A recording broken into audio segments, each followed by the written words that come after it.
Joining me right now for more, Florida Congressman Matt Gaetz. Congressman, good to see you. Good to see you, Trish. And it's important for context to remember that Venezuela went socialist on the promise of redistributed wealth. And now, before our very eyes, we're seeing Venezuela transition from the jewel of Latin America to a failed state.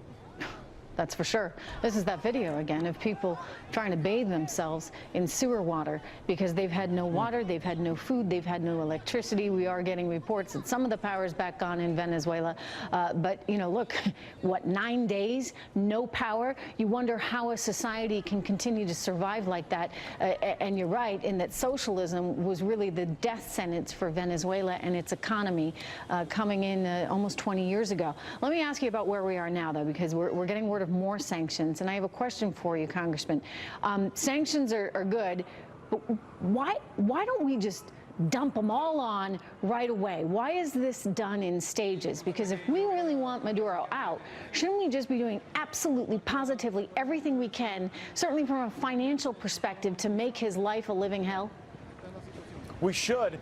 We also have to keep in mind that we're seeking defections, and so we're sanctioning many of the people that we will hope will ultimately turn on Maduro. I'm more worried about the foreign influences that we see playing out in Venezuela, whether it's the Russians or the Chinese, or most notably the Lebanese Hezbollah that is a big part of Maduro's government. I mean, Trish, his own Minister of Industry and Production is someone who ties their ancestry back to the Lebanese kind of Hezbollah movement, and so my concern is that the people around Maduro want war because failed states turn into civil war. Look at Syria. 4.5 million people became refugees, and it almost brought Europe to their knees. In Congress, we're receiving reports that a Venezuelan civil war will create 9 million refugees in Latin America. That will erode borders throughout the region, and it will create a very permissive environment. Congressman, I mean, there are predictions of 8 million refugees leaving Venezuela. They've had already 3 million leave. You're looking at inflation at 10 million %. People can't live there. If you have any other opportunity,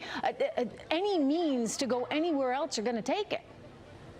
Well, if we put U.S. troops on the ground, that will be what a lot of these foreign actors want. Because if that happens, you could potentially see eruptions of violence and conflict, not just in Venezuela, in Colombia, in Ecuador, in El Salvador. We're not at foreign troops yet, although that we have heard some calls, including from Doug Schoen recently on this program, and General Tata last night, but nobody wants that. Okay, so we need to be doing everything we can from a financial perspective first, right? I always say let's lose dollars, not lives.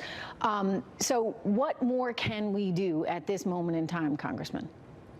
I think we have to engage Turkey. Right now, Turkey is benefiting greatly from their relationship with Venezuela because they're pulling gold out of Venezuela and they're using it to support the Turkish lira. And so the best way to go after Maduro is not merely to take unilateral actions for sanctions, but to try to engage the people that are supposed to be our allies. Remember, Turkey is supposed to be in freaking NATO. They're going to get F-35 aircraft. They need to be our ally in putting pressure on Maduro rather than joining up with other Shia elements in the region that are destabilizing and that would potentially benefit from the transnational criminal organizations taking over the failed state of Venezuela. You know a lot about Hezbollah and Venezuela. Briefly explain that to our viewers because it's just yet again another reason why we need to care about a country that's so close to our shore.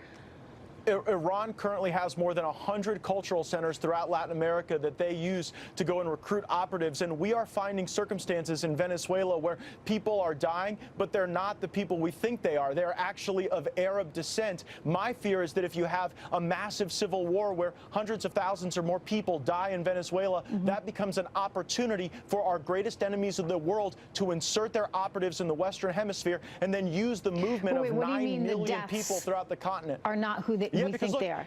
Look, we're finding circumstances where we think somebody is a dead Venezuelan police officer, but in fact, when you do the DNA, they're Arabic by nature, and they're not the person that they say they are. And so we're seeing you're seeing two diasporas. There's a big Venezuelan diaspora in the Middle East, and there's a big Syrian Lebanese diaspora in Venezuela. That connectivity creates real national security problems for us. And the congressman, of course, is getting at the sale of passports because that's been a very big industry. You mentioned the former vice president of Venezuela, who's been cited as someone connected to that. Lots of concerns about, just exactly what the identity of some of these Venezuelans all over the world actually is. Congressman Gaetz, thank you so much.